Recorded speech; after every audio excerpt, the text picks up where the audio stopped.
Շնորհակալություն, հարց ուղղում եմ աշխատանքի և սոցիալական հարցերի նախարար պարոն Թորոսյանին։ Պարոն Թորոսյան, գրեթե 1 տարի առաջ միասնական սոցիալական ծառայության մեջ ներդրվեց թվայնացման համակարգ,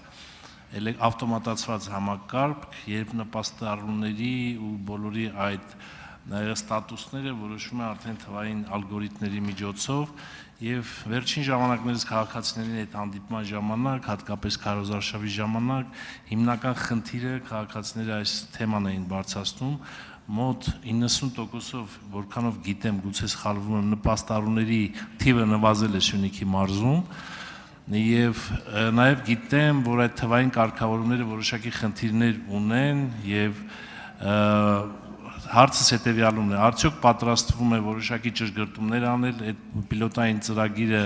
շարունակել նաև Հայաստանի ողջ տարածքում եւ արդյոք կարգավորվել են այն խնդիրները, որոնք առկա են, օրինակ բողոքարկման վարույթները ընդհանրապես իրականացնել հնարավոր չէր այս թվային կարգավորումների պայմաններում։ Շնորհակալություն։ Հարցին կպատասխանի աշխատանքի եւ սոցիալական հարցերի մշտական հանձնաժողովի հարցերի նախարար Արսեն Թորոսյան։ Շնորհակալություն, պարոն Խաչատրյան։ Մենք անցյալ տարվա մարտ ամսից 2 մարզերում փորձարկել ենք անապահովության նոր համակարգը։ Հատուկ ենք սկսել քիչ թվով մարզերից, որպեսզի ընթացքում ծագած խնդիրները վերհանենք եւ շտկելով նոր միայն տարածենք ամբողջ երկրի վրա եւ նախորդ կառավարության նիստին մենք արդեն վերհանված գրեթե բոլոր խնդիրները մինչ օրս առնվազն վերհանված խնդիրները փորձել ենք ուղղել կառավարության որոշման փոփոխություններով եւ հուլիսի 1-ից այդ համակարգը սկսելու է գործել նաեւ մնացած մյուս մարզերում եւ Երևան քաղաքում, այդ թվում նաեւ Կոտայքում եւ Սյունիքում էլ արդեն շտկված տարբերակով։ Համակարգը ինքնին իհարկե վերջնական որոշումներ կայացնում է թվային մոդուլով, բայց այնպես չէ, որ այդ թվային մոդուլը աշխատում է առանց մեր կողմից ի սկզբանե նախադրված սկզբունքներ, այսինքն մենք ենք որոշել սկզբունքները, պարզապես համակարգը նախագծել ենք այնպես, որ որևէ պետական պաշտոնյա որոշման կայացման վրա ազդեցություն չունենա տարբեր պատճառներով։ Առաջինը, որովհետև կարծում ենք, որ դա արդյունավետ է ընդհանրապես մեր թվային համակարգերի ներդրումը պետք է բոլոր տեղերում տեղի ունենա, այդ թվում մեր ոլորտում։ Երկրորդը, որպեսզի խուսափենք կոռուպցիոն տարբեր դրսևորումներից, երկու ուղղությամբ իդեպ, երբ որ կշորթում, ասենք այն որ հասնում է նպաստը, բայց չեն տակ ասեն մեզ գումար տուր, մենք այդպիսի բազմաթիվ դեպքեր լսել ենք, ժամանակին քրեական գործեր են եղել եւ նաեւ հակառակն էլ, որպեսզի քաղաքացին ինքը չգնա շահագրգռի, ասի ինձ նպաստ տուր, ես քեզ գումար կվճարեմ դրա դիմաց։ Համակարգում որոշակի շեմերի փոփոխություններ են եղել գույքահարկի մասով, սպառված էլեկտրաէներգիայի, գազի մասով, որոնք որ խնդրահարույց էին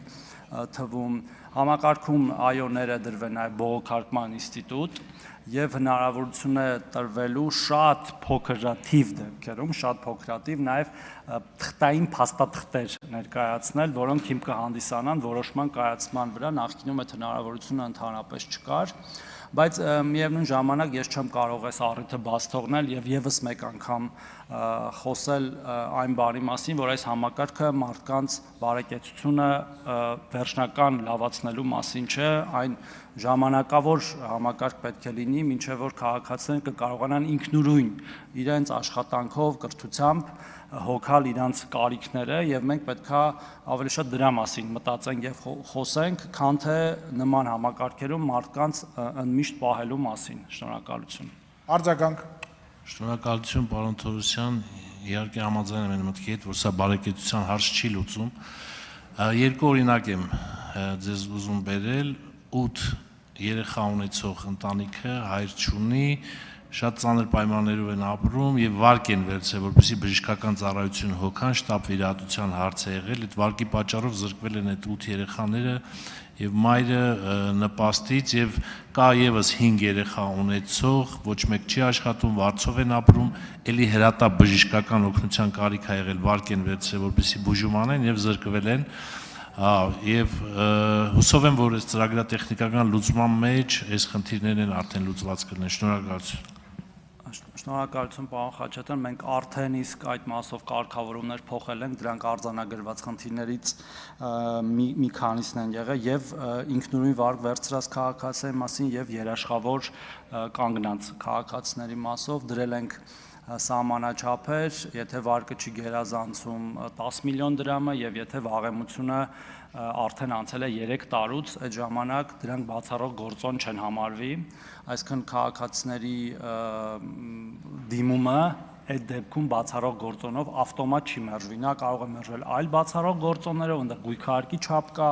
այլ պարամետրեր կան, բայց այս հանգամանքը արդեն հաշվի առնված նոր համակարգով եւ ձեր նշած ընտանիքները, եթե համարում են, որ իրենք ընկնում են այս նոր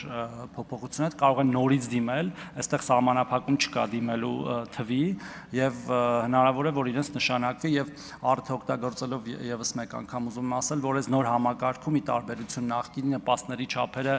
շատ խելամիտ եւ adekvat են ընտանիքների չափին եւ նրանց կարիքներին եւ առավելագույն չափը 280,000 դրամ է, իսկ միջինը 85,000 դրամ։ Շնորհակալություն։